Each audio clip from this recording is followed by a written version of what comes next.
इनको मुद्दों को भटकाना, अमेरिका के मुद्दों को भटकाना है, किसान के, मणिपुर के मुद्दों को भटकाना है।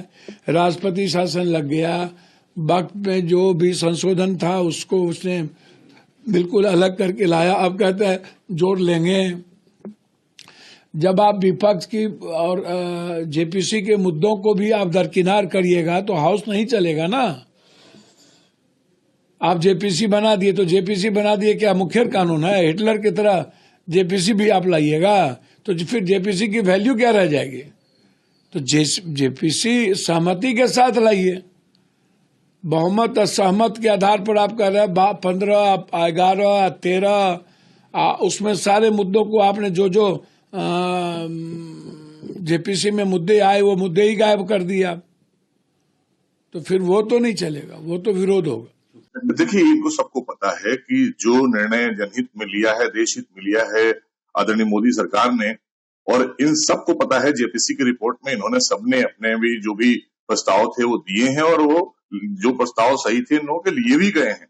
और ये सब जानते हैं कि ये जनहित के लिए, खास करके उन लोगों को न्याय दिलाने के लिए जिनकी वक्फ की संपत्तियां वक्फ में जबरदस्ती दर्ज हो गई, या उन लोगों के लिए, दबे कुचले पिछड़े मुसलमानों के लिए कि जिनको ये राइट, उनका हक नहीं दे रहे थे, क्योंकि यही लोग हैं वो जिन्होंने गलत सलत कानून बनाकर इन संपत्तियों पर अपना कब्जा जमा रखा था। अब इन्हें वो कब्जा छोड़ना पड़ेगा, इसलिए ये परेशानी है, और कोई बात नहीं है। ये जो भाग रहे हैं, आप जेपीसी आया है ना पटल पर, तो आप चर्चा करिए। चर्चा से भागने का मतलब क्या है? भागने का मतलब है कि आप जानते हैं सच्चाई, आप खूब जानते हैं, क्योंकि ये सरकार अपने लिए नहीं कर रही है। अब असदुद्दीन ओवैसी साहब कह रहे हैं कि साहब ये मुसलमानों को उनसे हक छीनने के लिए किया जा रहा है। नहीं, बिल्कुल नहीं।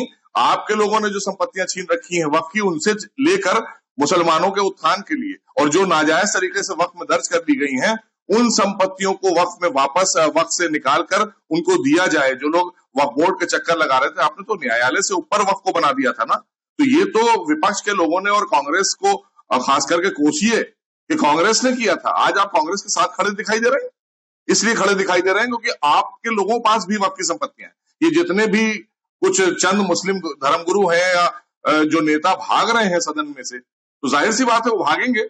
सबसे ज्यादा अकूत संपत्तियां वक्फ की इन्हीं लोगों के पास में है।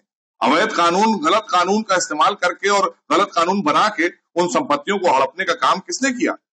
तो संशोधन नहीं होना चाहिए। संशोधन इसीलिए होता है कि आपने ऐसे नियम, कायदे, कानून अमेंडमेंट में 13 में बना दिए कि जिसके चलते वक्फ बोर्डों को इतनी तक पावर दे दी आपने वक्फ बोर्ड को कि किसी की संपत्ति को उठा के वो दर्ज कर ले अपने पास में, और किसी का राइट छीन ले, और कोई वेलफेयर ना करे किसी दबे कुचले पिछले मुसलमान का, और अपनी चैरिटी कर रहे हैं, अपना वेलफेयर कर रहे हैं। तो ऐसे लोग परेशान हैं। इसलिए ये वक्फ का जो बिल आ रहा है, अमेंडमेंट आ रहा है, ये जनहित में है, देश हित में है, और यही मांग है देश के लोगों की।